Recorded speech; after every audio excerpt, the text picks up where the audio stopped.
جس طریقے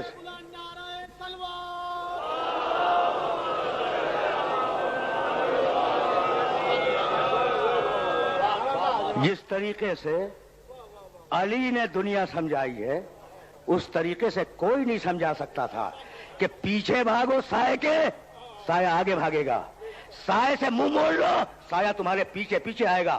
اب علی دنیا سے منہ موڑ کے بیٹھ گئے، 20 سال بعد ہی صحیح دنیا آئی یا نہیں کہ علی بیعت لے لو۔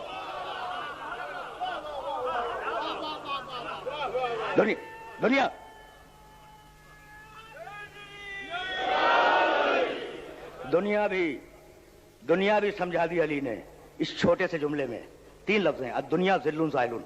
دنیا بھی سمجھا دی علی نے اور اپنا کردار بھی علی نے سمجھا دیا۔ میں دنیا سے منہ موڑ کے بیٹھ گیا، ٹھیک ہے نا، دنیا پیچھے کھڑی ہے، یا علی ہم سے بیعت لے لو۔ کیا متضاد کردار ہے میرے علی کا، کیا متضاد کردار ہے میرے علی کا۔ کل کہہ رہے تھے بیعت کرو، آج کہہ رہے ہیں بیعت کرواؤ۔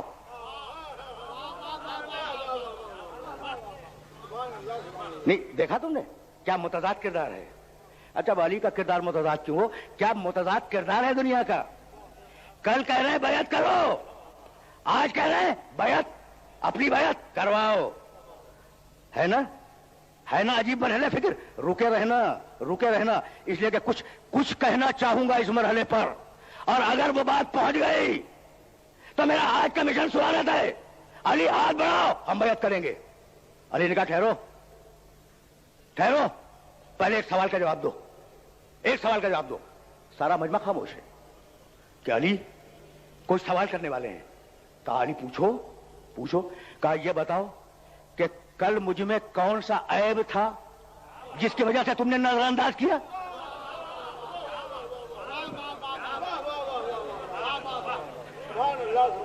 دیکھو اس حجت الہی اس طریقے سے اپنی حجت کو تمام کرتا ہے۔ کل مجھ میں کون سا عیب تھا جو تم نے مجھے نظر انداز کیا، اور آج مجھ میں کون سا کمال پیدا ہو گیا ہے جو تم میری بیعت پہ آمادہ ہو۔ تاریخ لکھتی ہے کہ سارا مجمع چپ تھا، کسی کے پاس اس سوال کا جواب نہیں تھا کہ کل عیب کیا تھا اور آج کمال کیا پیدا ہوا۔ تو بتلا دیا علی نے سوال کر کے کہ میں نہ کل بدلا تھا نہ آج بدلا ہوں، نہ کل بدلوں گا، یہ تم ہو جو کل بھی بدل گئے آج بھی بدل گئے۔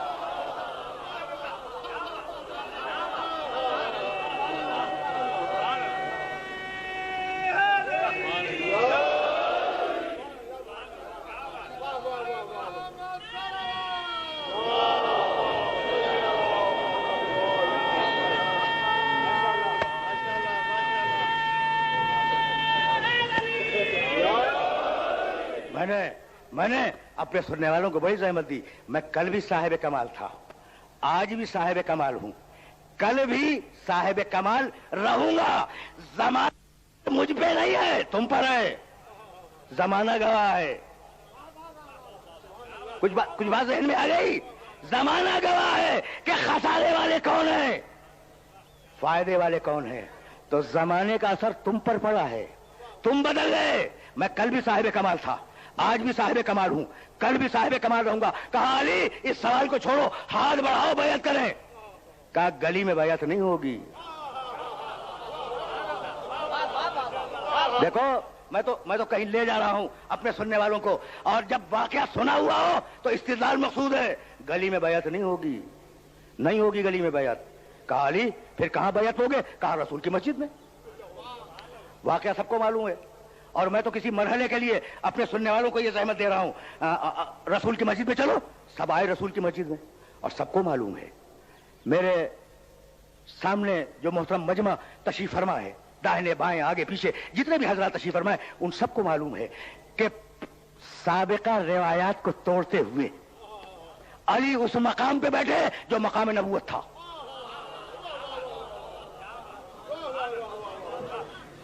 توڑ دی نا، علی نے روایتیں توڑ دی اور اس مقام پر جا کے بیٹھے جو مقام نبوت تھا۔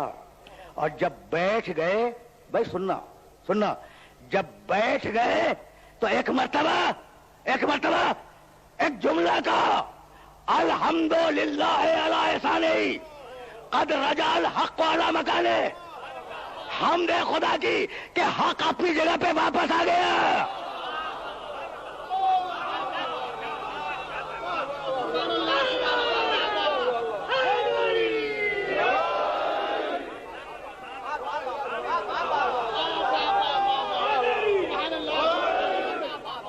سنے جاؤ اس لیے کہ کہیں لے جاؤں گا.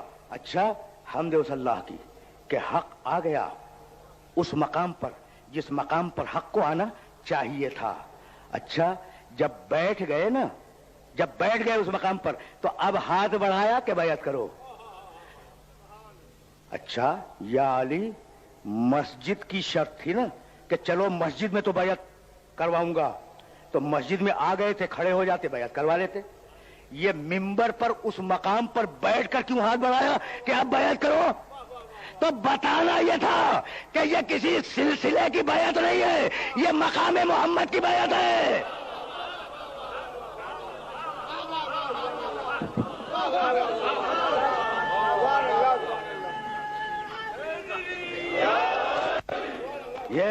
یہ بیعت کسی سلسلے کی بیعت نہیں، یہ مقام محمد کی بیعت. بس سنتے جانا کہ اس مرحلے کے لیے میں نے زحمت دی.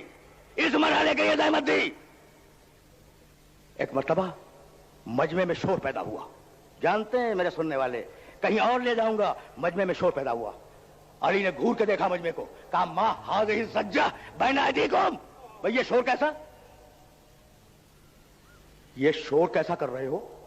سب کو معلوم ہے کہیں جانا ہے مجھے آگے، یہ شور کیسا ہے؟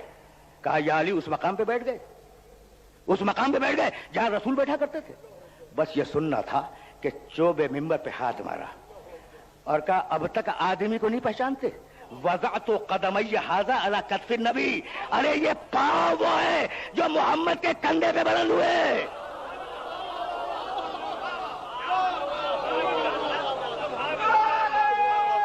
اب تک نہیں پہچان رہے ہو؟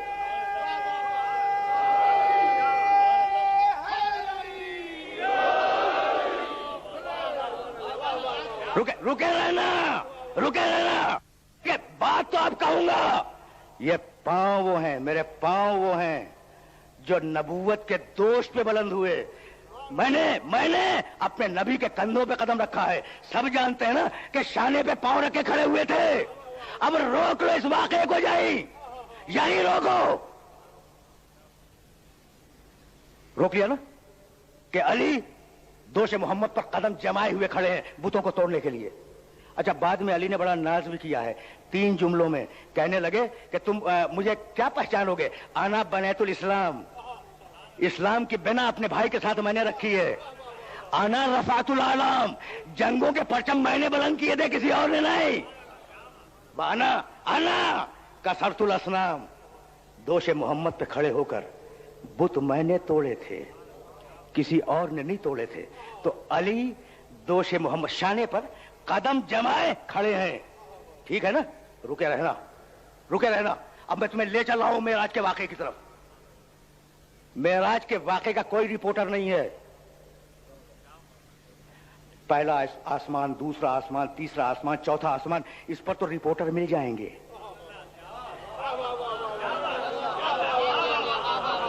ٹھیک ہے نا؟ فرشتے ملیں گے، انبیاء و مرسلین ملیں گے. جہاں تک جبریل ساتھ گئے تھے، جبریل علیہ السلام رپورٹنگ کر سکتے ہیں، لیکن جب جبریل کا بھی ساتھ چھوٹ گیا تو اب رپورٹر کوئی نہیں ہے. اب پیغمبر تنہا جا رہے ہیں. اب جو رپورٹ آئے گی وہ زبان پیغمبر سے. پیغمبر نے کہا کہ اذنو منی کی صدائیں آتی رہیں، اور قریب آؤ. سنو گے بھائی؟ اگر سننا ہی ہے تو سن لو.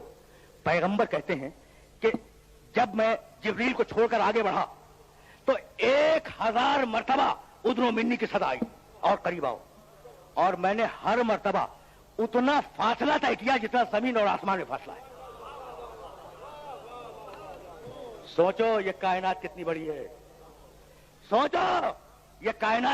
ہے. کہ 1000 مرتبہ ادنو منی کی صدا آئی، حبیب اور قریب آؤ اور قریب آؤ. اور پیغمبر کہتے ہیں کہ ایک ایک مرتبہ میں نے اتنا فاصلہ طے کیا جو زمین اور آسمان کا فاصلہ ہے.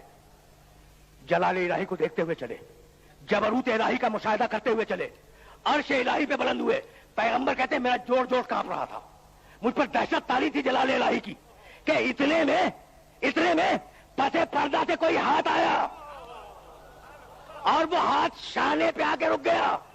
مجھے اس ہاتھ کی خنکی بھی محسوس ہوئی، اس ہاتھ کا لطف بھی محسوس ہوا، اس ہاتھ کا کرم بھی محسوس ہوا، اور اب تک اس کا مزہ لے رہا ہوں. بھائی مجھے کہنے دو کہ جس مقام پر معراج میں ہاتھ رکھا گیا اسی مقام پر میرے علی نے قدم رکھے.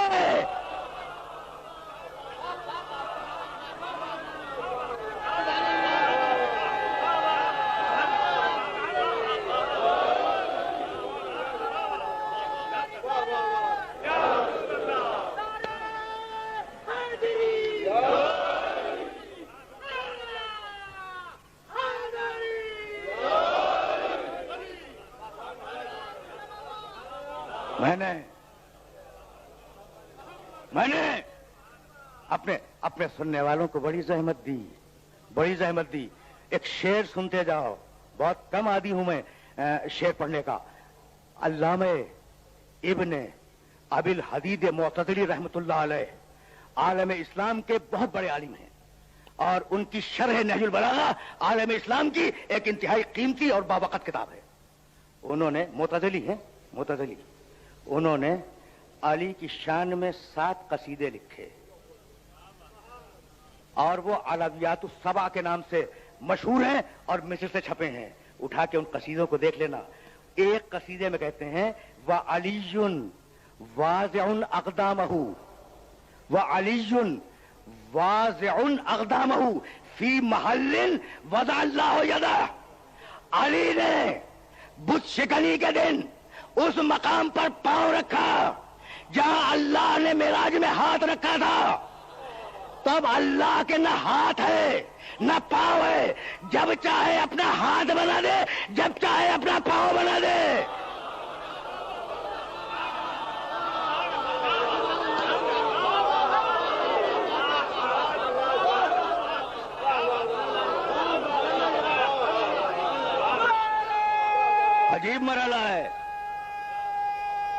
عجیب مرحلہ ہے.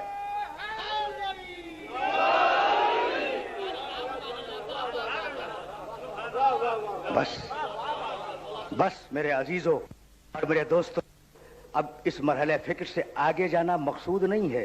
بھائی اللہ کے ہاتھ تو نہیں ہوتے نا، اب جس ہاتھ کو چاہے اپنا ہاتھ بنا لے. اللہ کے پاؤں نہیں ہے، جس پاؤں کو چاہے اپنا پاؤں بنا لے. تو ہاتھ بھی اس کا، پاؤں بھی اس کا. اب مجھے حق ہے کہنے کا یہ نہیں کہ علی کا ہاتھ اللہ کا ہاتھ، علی کا پاؤں اللہ کا پاؤں. توجہ ہے؟ اگر توجہ ہے تو جملہ سنو. علی کا ہاتھ اللہ کا ہاتھ، ید اللہ تو بہت مشہور ہے نا. اور آج میں اضافہ کر رہا ہوں، علی کا پاؤں اللہ کا پاؤں. بہت توجہ رہے، اس لیے کہ میں کوئی فائدہ اٹھانا چاہ رہا ہوں اس جملے سے، اور گفتگو کو تمام کرنا چاہ رہا ہوں اس جملے کے اوپر. علی کا ہاتھ اللہ کا ہاتھ ہے اور علی کا پاؤں اللہ کا پاؤں ہے. بھائی یہی سبب ہے کہ منزل ذیقار پر علی بیٹھے ہوئے اپنی پھٹی ہوئی جوتی کو ٹانک رہے تھے. جملہ نہج البلاغہ میں ہے، دیکھ لینا. اور ذیقار ایک منزل ہے جو آج بھی موجود ہے. منزل اسے کہتے ہیں جہاں ایک دن کی مسافت طے کر کے قافلہ رکے، اس کا نام ہے منزل. آج بھی منزل ذیقار موجود ہے. منزل ذیقار پر علی کا لشکر رکا ہوا تھا، اور علی دوپہر کے وقت بیٹھے ہوئے اپنی پھٹی ہوئی جوتی ٹانک رہے تھے. اتنی پھٹی ہوئی کہ لوگوں کو دیکھ کر شرم محسوس ہو رہی تھی. عبداللہ ابن عباس نے کہا کہ یا امیر المومنین، کب تک اس پھٹی ہوئی جوتی کو ٹانکتے رہیں گے؟ اٹھا کے پھینک دیں، دوسری لے لیں.